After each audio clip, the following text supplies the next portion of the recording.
السلام علیکم مائی YouTube family. پہلے تو اللہ جی کا بہت بہت شکریہ کہ انہوں نے آپ لوگوں کو بھیجا میری فیملی بننے کے لیے، اور دوسرا آپ لوگوں کا بہت بہت شکریہ جو آپ آتے ہیں اور قرآن پاک کا ترجمہ سنتے ہیں میری آواز میں۔ تھینک یو سو مچ، آپ لوگوں کا بہت بہت شکریہ۔ آج ہم نیو سورت سٹارٹ کریں گے، سورت آل عمران، ترجمہ۔ شروع اللہ کا نام لے کر جو وسیع رحمت والا نہایت رحم والا ہے۔ الف لام میم۔ اللہ تعالیٰ وہ ہے جس کے سوا کوئی معبود نہیں، ہمیشہ زندہ ہے، ہر چیز کو قائم رکھنے والا ہے۔ اس نے آپ پر حق کے ساتھ کتاب نازل کی ہے جو اپنے سے پہلی کتابوں کی تصدیق کرنے والی ہے، اور اس نے تورات اور انجیل بھی نازل کی اس سے پہلے لوگوں کی ہدایت کے لیے، اور اسی نے حق اور باطل میں فرق کرنے والا قرآن اتارا ہے۔ یقیناً جن لوگوں نے اللہ تعالیٰ کی آیات کا کفر کیا ان کے لیے زبردست عذاب ہے، اور اللہ تعالیٰ سب پر غالب بدلہ لینے والا ہے۔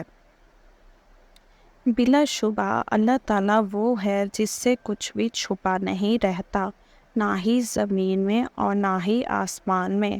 وہی ہے جو رحموں میں جس سے چاہتا ہے تمہاری صورتیں بنا دیتا ہے، اس کے سوا کوئی معبود نہیں، وہ سب پر غالب کمال حکمت والا ہے۔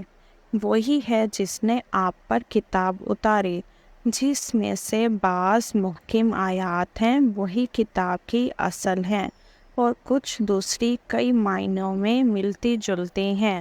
پھر جن کے دلوں میں کچی ہے وہ اس میں سے ان آیات کے پیچھے لگ جاتے ہیں جو کئی معنوں میں ملتی جلتی ہیں، فتنے کی تلاش کے لیے اور اس کی اصل مراد کی تلاش کے لیے، حالانکہ ان کی اصل مراد کو اللہ تعالیٰ کے سوا کوئی نہیں جانتا۔ اور علم میں پختگی رکھنے والے لوگ کہتے ہیں کہ ہم اس پر ایمان لائے، سب ہی ہمارے رب کی طرف سے ہیں اور نصیحت نہیں قبول کرتے مگر جو عقل مند ہیں۔ اے ہمارے رب، آپ ہمارے دلوں کو ٹیڑھا نہ کر دینا، اس کے بعد کہ جب آپ نے ہمیں ہدایت دی، اور ہمیں اپنے پاس سے رحمت عطا فرمانا، بے شک آپ ہی بے حد عطا کرنے والے ہیں۔ اے ہمارے رب، بلا شبہ آپ ہی لوگوں کو اس دن جمع کرنے والے ہیں جس میں کوئی شک نہیں، بے شک اللہ تعالیٰ وعدہ خلافی نہیں کرتا۔ یقیناً جن لوگوں نے کفر کیا ان کے مال اور ان کی اولادیں اللہ تعالیٰ کی پکڑ سے ہرگز کچھ بھی ان کے کام نہ آئیں گے، اور وہی لوگ آگ کا ایندھن ہے۔ جیسے فرعون کی قوم کا اور ان سے پہلوں کا حال ہوا جنہوں نے ہماری آیات کو جھٹلایا، تو اللہ تعالیٰ نے انہیں ان کے گناہوں کے باعث پکڑ لیا، اور اللہ تعالیٰ سخت عذاب والا ہے، سخت عذاب دینے والا ہے۔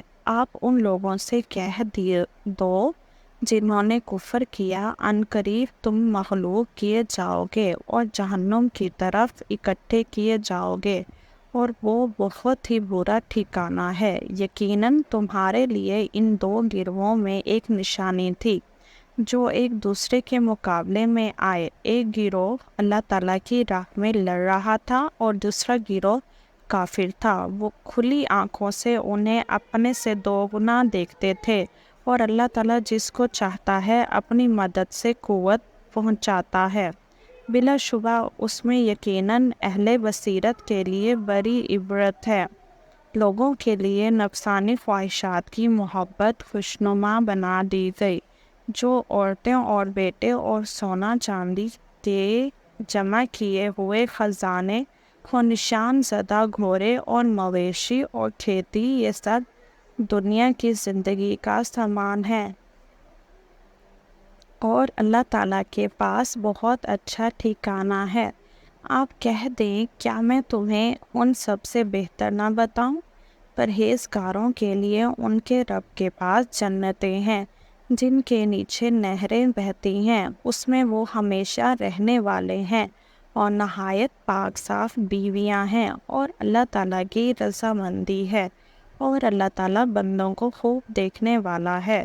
وہ لوگ جو کہتے ہیں اے ہمارے رب، بلا شبہ ہم ایمان لائے، سو ہمارے لیے ہمارے گناہ بخش دے اور ہمیں آگ کے عذاب سے بچا لے، وہ صبر کرنے والے اور سچ بولنے والے اور فرما برداری کرنے والے اور خرچ کرنے والے اور سحری کے اوقات میں بخشش مانگنے والے ہیں۔ اللہ تعالیٰ نے اور فرشتوں نے اور اہل علم نے گواہی دی ہے کہ بے شک اللہ تعالیٰ کے سوا کوئی معبود نہیں، اس حال میں کہ وہ انصاف پر قائم ہے، اس کے سوا کوئی معبود نہیں، سب پر غالب، کمال حکمت والا ہے۔ یقیناً دین اللہ تعالیٰ کے نزدیک اسلام ہے، اور جن لوگوں کو کتاب دی گئی انہوں نے اختلاف نہیں کیا، مگر اس کے بعد کہ ان کے پاس علم آ چکا آپس میں ضد کی وجہ سے، اور جو اللہ تعالیٰ کی آیات سے کفر کرتا ہے تو یقیناً اللہ تعالیٰ جلد حساب لینے والا ہے۔ پھر وہ لوگ اگر آپ سے جھگڑا کریں تو آپ کہہ دو کہ میں نے اور جنہوں نے میری پیروی کی اپنے چہرے کو اللہ تعالیٰ کے تابع کر دیا، اور آپ ان لوگوں سے جو کتاب دیے گئے اور ان پڑھوں سے کہہ دیں کیا تم تابع ہو گئے؟ پھر اگر وہ تابع ہو جائیں تو یقیناً ہدایت پا گئے، اور اگر وہ منہ موڑیں تو آپ کے ذمے صرف پیغام پہنچا دینا ہے، اور اللہ تعالیٰ بندوں کو خوب دیکھنے والا ہے۔ آج ہم نے سورۃ آل عمران کی آیت نمبر 1 سے 20 تک میں نے آپ لوگوں کو اردو ترجمہ سنایا ہے۔ انشاءاللہ نیکسٹ میں ہم نیکسٹ کریں گے، تب تک کے لیے اللہ حافظ۔